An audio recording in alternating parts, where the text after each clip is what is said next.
This Week in Agribusiness, serving America's most essential industry. With agriculture broadcasters Orion Samuelson and Max Armstrong. And featuring agriculture meteorologist Greg Soye. This Week in Agribusiness is brought to you by Pioneer. Proud to work with farmers in the most complex and rewarding industry on earth. Coming up on this weekend's broadcast, all of that promised agriculture trade with China. Will it come to pass? Hello, everyone. Welcome in for our weekend visit here. We sincerely appreciate the chance to join you and cover agriculture's story this weekend. There's a lot of talk about whether or not the Chinese will fulfill their end of the deal of that Phase 1 trade agreement worked out earlier this year. We did hear this past week there's to be a high-level video conference by the middle part of the month to see how we're doing. It'll be the negotiators between the United States and China getting together in that video conferencing to talk about the promised goals of that agreement and to see where we are right now.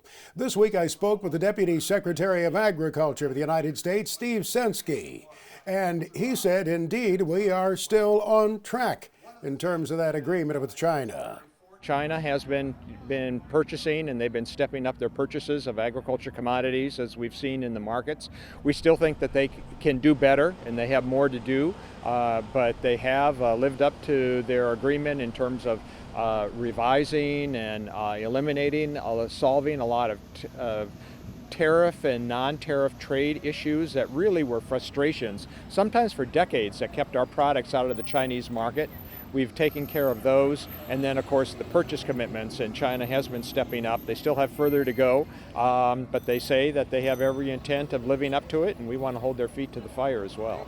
They are shrewd traders. They've proven that over the years. Do they need us? Well, certainly they do. They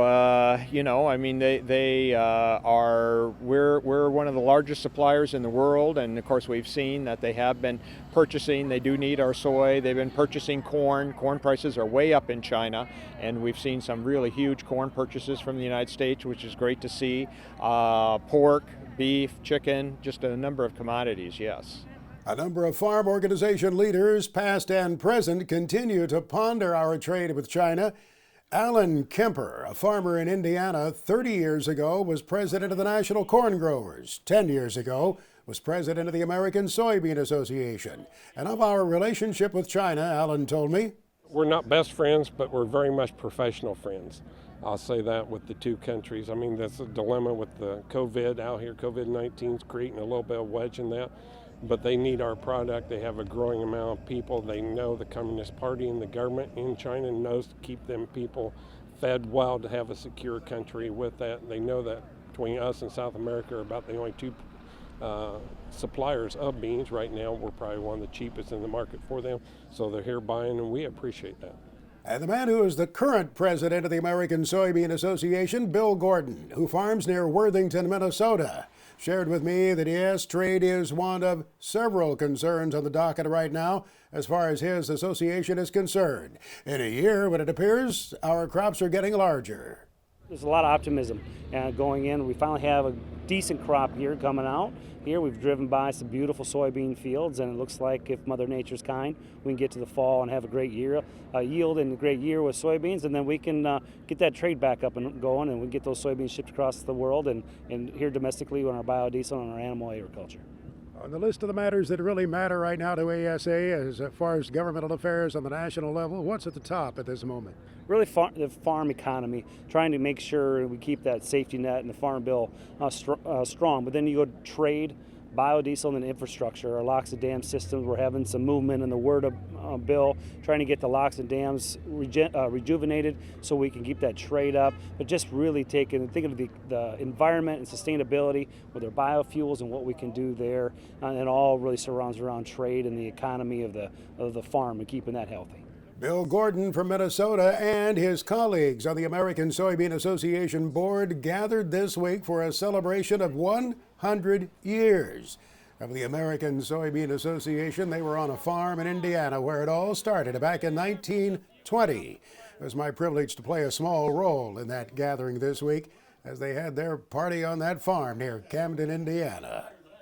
Well, thanks, Max. Glad to see you were able to get out there and join the celebration for American soybeans' 100th anniversary. And Greg, I tell you what, that looked like a beautiful blue Indiana sky. Yeah, over the past week, a hint of early autumn in the air. This week, back to reality for summertime, and some good news in the moisture department. Parts of Iowa, Illinois, especially Indiana, Ohio, and Michigan, some goodly coverage range from time to time. The pattern remains active up the eastern seaboard.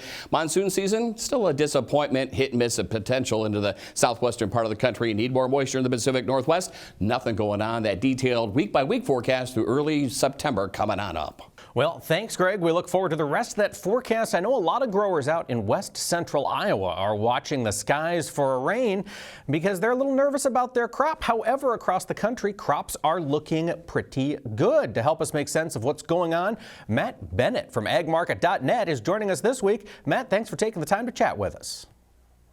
Yeah, absolutely, Mike. Thanks for having me.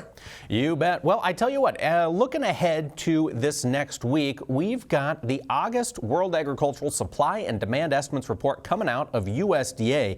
As you look ahead, gaze into your crystal ball a little bit, what do you think USDA is going to do with this corn crop? Where do you think yields are going to come in? Yeah, that's a really good question. Obviously, everybody's going to be looking first at yield, no question about it. I guess we have to look at the crop conditions a little bit. I know a lot of folks want to discount those, but you got to look at those and look at what we've done in the past. And so very similar rated crop back in 2018. USDA came in. Now, they were in the field. We all know that. And so only part of that was based upon surveys. But back in 2018, they came in at 181. You know, you're 5-6 bushel above trend line back then. Are they going to have something like that coming out again this year? I guess I would assume that it's going to come in well above 180 just based upon, your survey-based approach. I do think the producers outside, especially of the stressed areas of Iowa, are probably going to be pretty high on their crop. Gotcha. Now, when you think about a corn crop over 180 bushels, perhaps substantially over 180 bushels per acre, we've seen the December contract lose about 40 cents since early July. Have we priced in a monster crop this year?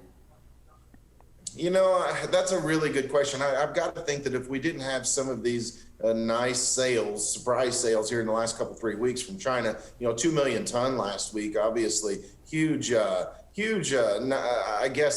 that we weren't necessarily expecting. I think that the market would have struggled to keep this 320 support. Are we going to see more sales like that moving forward? I do think that we've probably priced in a pretty good sized crop. Have we priced in a 183 or 184 like some of us are projecting for this August report? Maybe not. So I think it remains to be seen. It's going to be moving parts. I think a lot of things are at play, though. I mean, you're looking at some inflationary stuff going on. Obviously, the dollar's been very weak lately. So there's some things that are actually supporting the corn market that maybe we weren't counting on previously. Well, now, how about soybeans? Of course, as we head into the month of August, this is the key month of growing season for that soybean crop. What are you guys looking at for expected yield on this USDA report? For beans, we're looking at around 51.4, 51.5, right in that neighborhood. We feel like they'll come in August and it'll be above what they were projecting previously, just due to the fact that, again, you've got really good crop conditions. Are you going to see a really large yield here in August? It's probably a little early to be able to post something like that. But I think that if the forecast verifies moving ahead, looking forward, Mike, I've got to think that this yield that they post here next week could probably grow in future reports. I mean, I feel like this bean crop could be rather large. I think we set the table for it with a really good fall last year and a really good spring this year. And so we were able to see early planting. We know that typically is conducive to really good yields. And so I think this bean crop actually is quite large. Now, from a technical perspective, given that we do have potentially a large soybean crop coming, that 880 level in November seems to be a decent level of support. Does that carry forward post-report, do you think? Again, that's a great question. I think that there's still some moving parts there. We know that Chinese purchases have just continued to be fantastic for the market. We've been able to see sales every week of late, that I think have just been nothing but a pleasant surprise. And so are we going to continue to see those? And I do think that if the Chinese keep buying, even if the crop's big, you probably at least see some support in that area. All right. Well, we will keep our ears to the ground, and we'll be back for more with our conversation with Matt Bennett from agmarket.net.